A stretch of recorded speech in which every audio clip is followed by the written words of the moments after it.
هر سال ایرونی اومده چهارشنبه سوری عاشق زنی و شیطونی آجیل و دوست و مهمونی تو هم یه گل آتیشی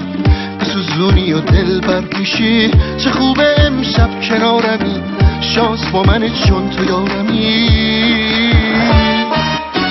آتیشی میسوزونی ما رو باز میخندونی ما رو آتیشی میسوزونی ما رو باز تو میرقصونی ما رو که شب چهارشنبه سوری تو زیر و رو کنی حال ما رو محشری و افسونگری و خوب میبری تو دل ما رو